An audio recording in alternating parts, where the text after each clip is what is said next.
It's that time once again, as another My Hero Academia episode has come and gone. And with the last few episodes in the rearview mirror, it's time for the festival. My reviews are going to work in a way where I talk about the new episodes and its content, while glancing over what I think was cool, talk about my favorite character moment in the episode, and then if I feel like there's anything worth mentioning in regards to it, I'll also talk about my least favorite character in moment. With that out of the way, let's get right into things and begin preparing for MHA's big festival arc.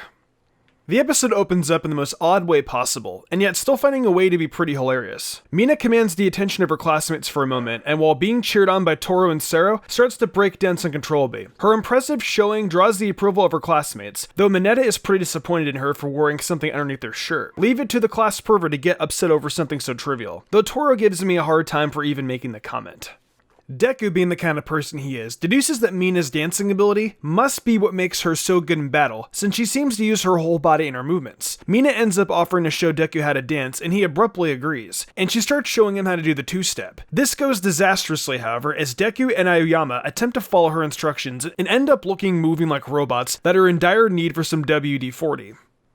Kaminari makes a comment about how it's pretty cool when people can include their hobbies in their hero work, like Mina with her dancing and Sato with his baking. He then turns to Jiro and points out that she has a pretty awesome hobby too, much to her embarrassment. Her bedroom looked like a music store to him, and that it looked like it went way beyond just being a hobby. He goes as far as to say that it looked pretty cool, but that final comment is cut off by Jiro threatening him with an earphone jack to the face. As class begins, Eraserhead lets the students know that the school festival is coming up. Kirishima quickly cuts in and asks if it is really alright for the school to be having a festival right now, with the way things are going, and with just how much villains seem to be flourishing at the moment. Eraserhead tells him that it's a valid point to feel that way, but he reminds the students that UA is not just about the hero course. He states that if the sports festival is the big monument for the hero course, then the school festival is for the support, general, and business courses to get their time to shine. The hero course has forced a lot of change at UA that has affected all of the students in every course, and that fact claims up Kirishima quickly as he quickly changes his stance. Eraser lets them all know that with this year's festival, it'll be just for the school and not opened up to the public due to obvious circumstances. He then leaves them in Ida's hands to try and figure out just what the class will do for the festival. Ida asks the class for an option each, and they all suddenly bombard him with desire to share their idea, which is a pretty far cry from the somewhat somber mood that they were all just in a few moments prior. Kaminari gets first crack at throwing his idea out, asking for the class to do a maid cafe. In his mind, it seems like the ones that will act as maid are just a handful of the girls in class, and his thoughts become progressively more ridiculous as he explains more of the cafe. Mineta quickly leaps on the idea, but states that it isn't going far enough. He begins to mention something about breasts, before quickly being tied up and forced to stop talking by Froppy. The other students continue giving their ideas. Uraraka suggesting a mochi shop to keep a Japanese theme. Kirishima suggests an intense arm wrestling tournament, while Toru brings up doing a funhouse, which seemingly confused Ida for a moment. Sato says they should do a crepe shop, Mina naturally wants to do a dance, and Deku excitedly suggests doing a hero quiz. Froppy's suggestion is that they all sing something called Frog Song, and Koda sheepishly suggests a petting zoo. Bakugo and Tokiyama get edgy, as the former suggests a death match, and the latter a feast of the students of darkness, whatever that means. Jiro suggests the class just does some sort of funny skit, which catches Kaminari's attention for a moment.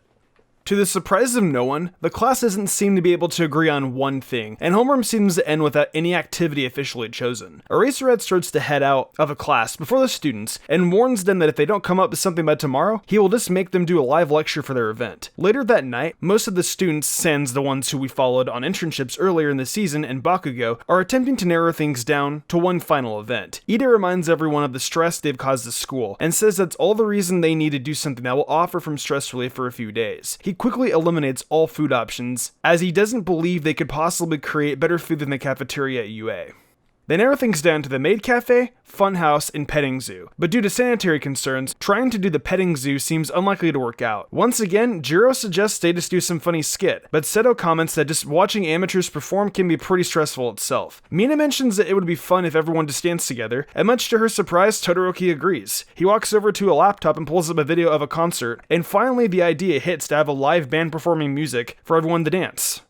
Suddenly, everyone's attention turns to Jiro, and they ask her if she can lead a performance at their event. Jiro, while embarrassed, admits that her music playing truly is just a hobby, and not like the things her classmates enjoy doing that they incorporate into their hero work. Kaminari recalls what happened between them earlier that day, and tries to assure that playing instruments is super cool. Koda tries to convince her as well, telling her that being able to perform music well might be exactly what they need to make people happy. Finally, Jiro agrees to perform, and the decision is made unofficially that Class 1A will be having a dance concert.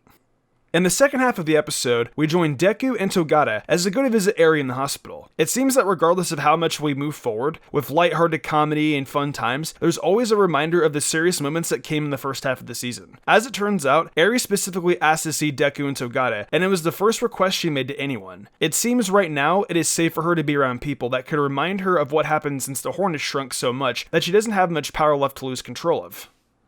Eri lets the two know that they've been on her mind the whole time since she was rescued, especially Deku. As it turns out, while she knows the name of Lemillion, she never actually got Deku's name through all that happened that morning. Deku naturally gives her his name, and she thinks back on being saved once more, mentioning the man wearing glasses who she also doesn't know. She thinks back to that morning and how everyone got so badly injured from having to save her. As you'd probably expect, due to the guilt she has been feeling about the situation, they haven't told her about Sir Nai's death yet.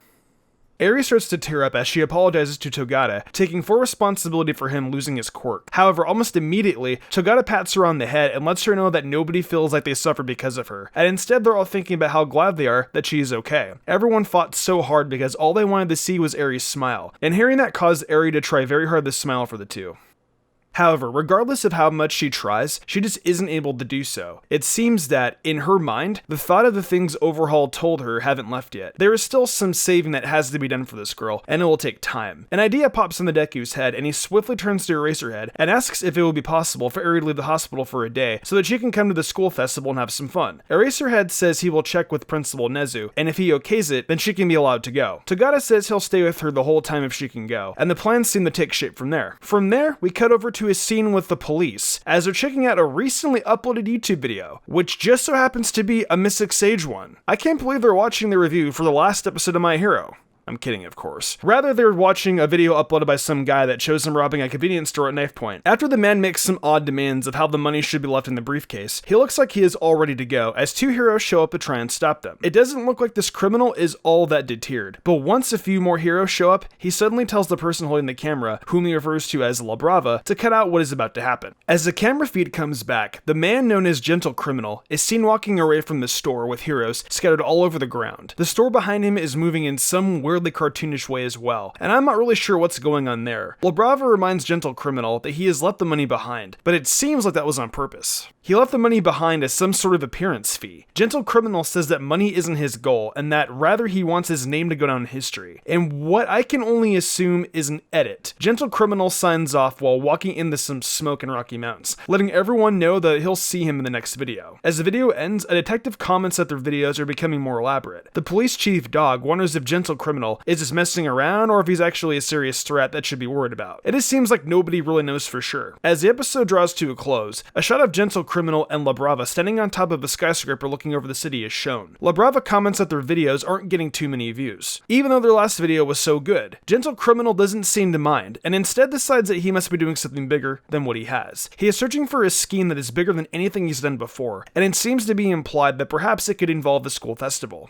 Well, that was certainly an interesting episode of My Hero Academia, and I mean that. Gentle Criminal and La Brava are so weird and mysterious right now that I can't help but want to see more of them and find out just what they are beyond weirdo criminal YouTubers. You could say that because I'm a content creator myself, I'm finding this actually really interesting. But even if I wasn't, I think I still would. Just what kind of legacy does Gentle Criminal want to leave behind for himself that he is taking to committing some crimes and uploading them to the internet? I'm not really sure, but I can say that I like these new characters, and the stuff with them was definitely my favorite part of the episode. Aside from them though, it was a pretty funny episode. Also, knowing that we may get to see Eri and Togata interact more at the school festival truly warmed my heart. I'm really looking forward to it. It seems like the mental scars left behind by Overhaul will hunt Eri for quite some time to come, but I think Togata might be the person that can help her overcome them better than anyone. We'll probably get to see a nice older brother-little sister relationship between the two of them as the series goes on, and that's pretty precious. Well, that's going to do it for my review of My Hero Academia Season 4 Episode 18, School Festival. If you guys enjoyed this one, let me know in the comments below, and subscribe to Mystic Sage and notifications on so you don't miss my review of the 4 seasons next great episode. I've got a lot of great videos about My Hero Academia already on the channel, and about plenty of other anime, as well as with more to come. I hope you guys have been enjoying these reviews and the show so far as well, and I'll be back at it again soon with another review of the next My Hero episode.